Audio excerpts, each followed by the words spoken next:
Quel est l'élément clé à valider avant de faire une démonstration de ta solution ou une présentation de ton offre à ton prospect? Commencez à appuyer sur n'importe quelle touche. Où est-ce qu'elle est la n'importe quelle touche? Je vois ESC, CTRL et PG.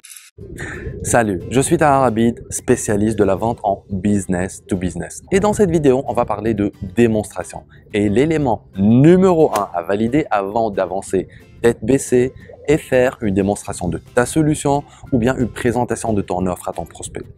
Mais avant, si tu n'as pas encore téléchargé mon cadeau, le guide ultime de la qualification, alors n'hésite pas à cliquer sur la bulle qui s'affiche là maintenant. Ça va mettre la vidéo en pause. Tu n'auras qu'à entrer ton prénom, ton adresse email et je te l'envoie de suite, c'est cadeau. Alors, laisse-moi te parler d'une situation assez courante. Si tu es dans le domaine des TIC, pas les TIC, là, les petits parasites, mais les technologies de l'information et de la communication. Ça peut être les solutions de gestion de type ERP, CRM, GED, ça peut être les infrastructures informatiques, ça peut être les solutions réseau, ça peut être de la télécommunication, ça peut être la sécurité, ça peut être le développement de logiciels, le développement web, etc., etc.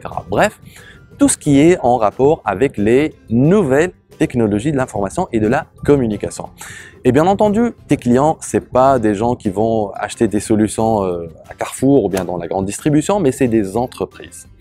Alors, le réflexe ici, en tout cas, c'est ce que je vois moi personnellement très couramment avec mes clients entrepreneurs, c'est de s'adresser à l'informaticien. C'est le DSI, ça peut être le CTO, bref, le gars de l'informatique. Et quand tu es du domaine, c'est généralement facile pour toi de fixer un rendez-vous avec quelqu'un qui, disons, parle le même langage que toi, donc l'informaticien de la boîte.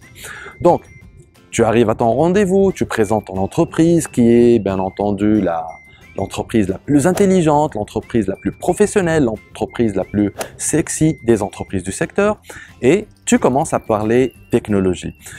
Toutes les inventions super géniales que ton entreprise maîtrise et pour impressionner encore plus ton interlocuteur et pour te positionner en véritable expert, tu n'hésites pas à employer des termes barbares comme workflow, ITIL, QoS, IoT, M2M, BI, SSO et j'en passe. Bref, le gars de l'informatique en face de toi, il est comme un enfant dans un magasin de jouets, d'accord? Il est très excité, il est très intéressé, il prend des notes et il te demande, à force d'excitation, il te demande de faire une démonstration dès la semaine prochaine. Toi, bien entendu, tu sautes de joie. Après tout, ton prospect, il a été impressionné de toutes les choses compliquées que tu peux faire pour lui et il veut acheter la preuve. Il veut une démo. Et puis, vient le jour J, le jour de la démonstration. Tu déploies l'artillerie lourde. Tu assures comme un pro. Tu lui montres toutes les fonctionnalités. Tu lui montres plein de diagrammes, plein de cadrans magiques, plein d'architecture, plein de workflow, plein de diagrammes de Gantt et le gars de l'informatique, il prend des notes.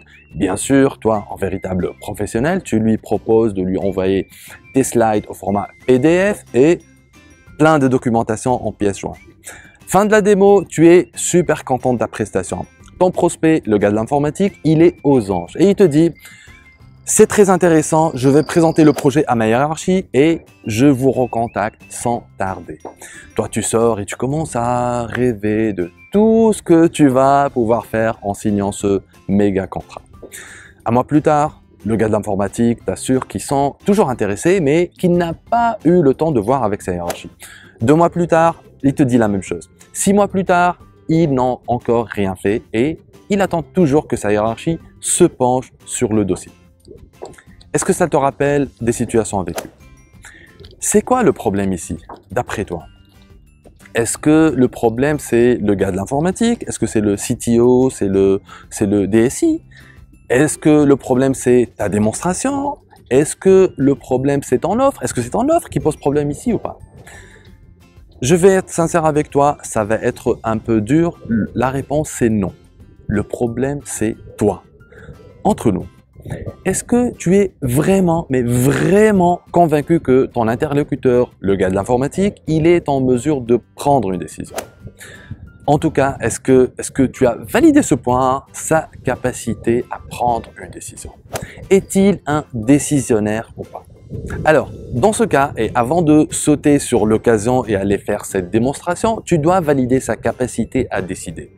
Et pour cela, tu ne dois pas imaginer. Tu ne dois pas conclure tout seul.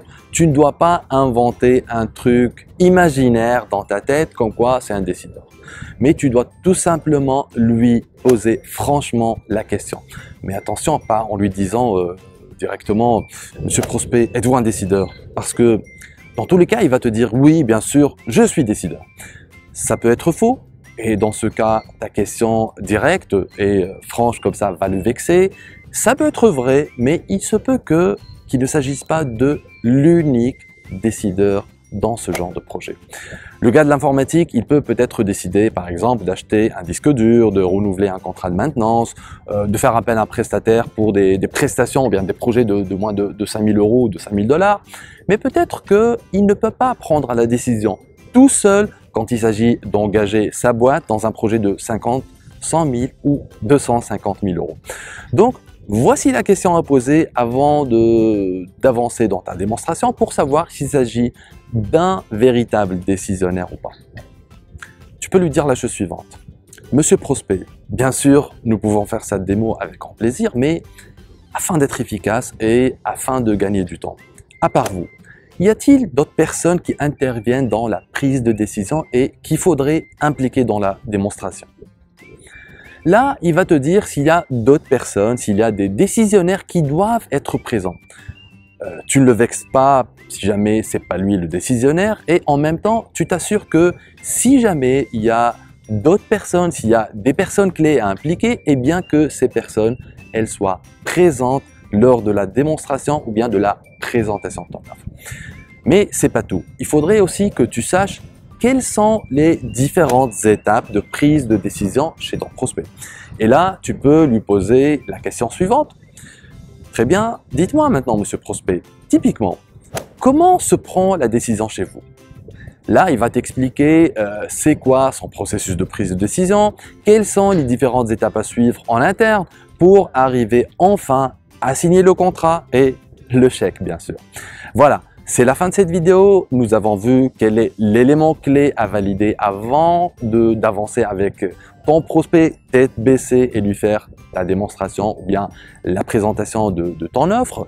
C'est pas le seul élément, bien entendu. Il y a d'autres éléments et je t'en parlerai la semaine prochaine dans ma prochaine vidéo.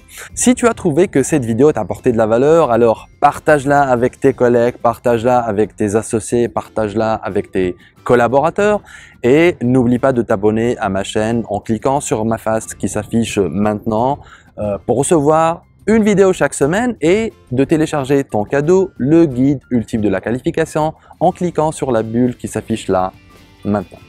C'est la fin de cette vidéo, c'était Tahar Habib en direct de quelque part. Ciao.